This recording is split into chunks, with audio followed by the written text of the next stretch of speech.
Welcome to CEO Money. I'm Michael Yorba. Thanks for joining us. I have Amanda Abella, Principal and Managing Director of Abella, amandaabella.com. Welcome to the show. Thanks for having me. I'm super excited to be here. I'm glad you're here. Amanda, tell me, what money tips do you recommend to people who want to be bloggers and influencers? The first thing I would recommend, and this is what I tell all of my clients, is you have to get really clear on how you're going to make money. It's not enough to just have social media presence. It's not enough to have a blog. You need to actually have a monetization plan, and then reverse engineer the process. So that's what I teach my clients how to do. I'm like, all right, you want to make money? What are you selling in order to make money? Cool, we got the offering. Now let's reverse engineer the marketing. Got it. What are the common struggles you see among small business owners these days? Honestly, it's their mindset around money. That is the most common struggle, hands down, that I see all the time. People who don't think they're deserving of making money.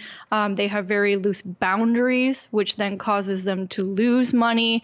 They don't ask for money on sales calls. They say things like, I don't need to do sales. Well, how are you going to make money if you don't know how to do sales? So it's really their mindset around money. They're also very afraid to invest in their businesses. And then they wonder why people don't want to invest in them. So it's really around the mindset of money. I would say that is the biggest struggle, because that's 75% of the battle right there. I agree with you. Having run through a few people myself and run my own business, you're right. That is a big issue, and people have to get around that. Otherwise, it's a hobby. It's not a business. Wouldn't you agree? Exactly. Yeah. Now, let me go into a different angle here. How can Latina women take advantage of the economic climate?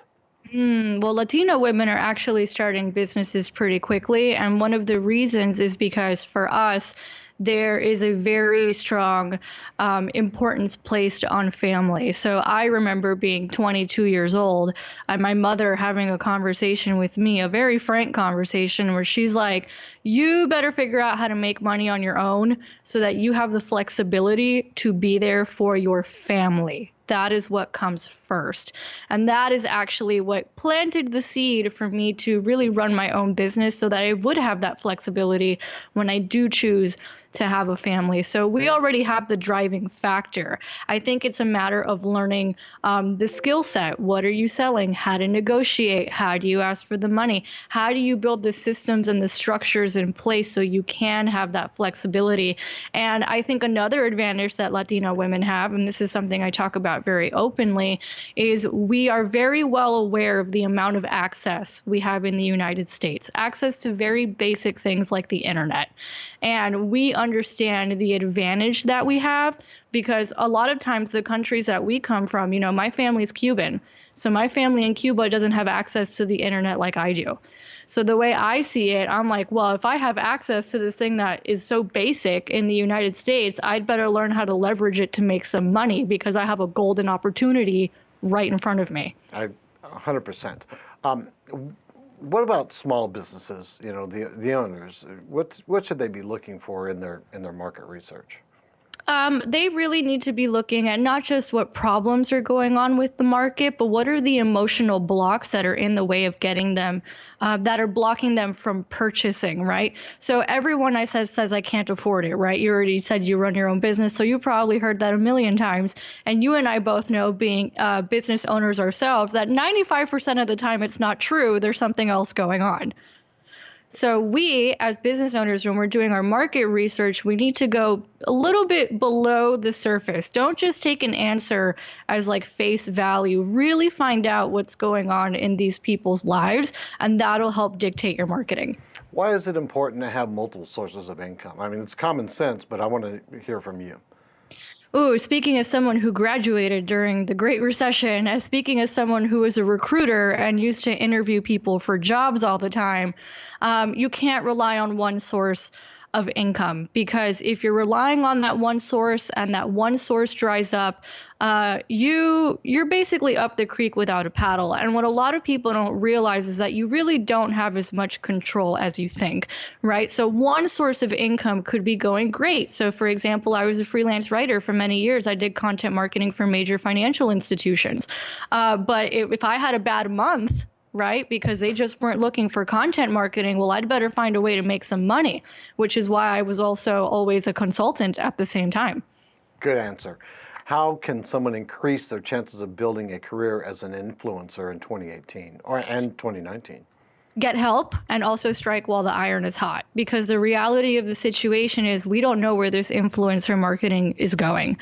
This is still kind of a relatively new term. It's still kind of like the wild, wild west. And there's a lot of misinformation out there about what it takes to actually monetize. So it's kind of twofold. The first is get help, and get help from someone who's actually doing what it is that you want to do. That will significantly decrease your learning curve. So don't be afraid to invest. That's actually one of the biggest hurdles I had to overcome myself. Speaking of money mindset, once I started investing, that's when the things started aligning. That's when I learned the information. That's when I was able to learn how to make a return on my investment.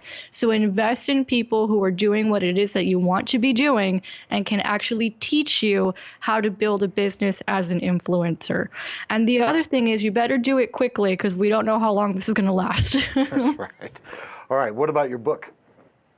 So my book, Make Money Your Honey, a spirited entrepreneur's guide to having a love affair with work and money, starts helping people work through those money mindset things that may be in the way, particularly as it pertains to earning money. So the whole second section is just on sales and asking for money and debunking what sales really is, which is just a fair exchange of value.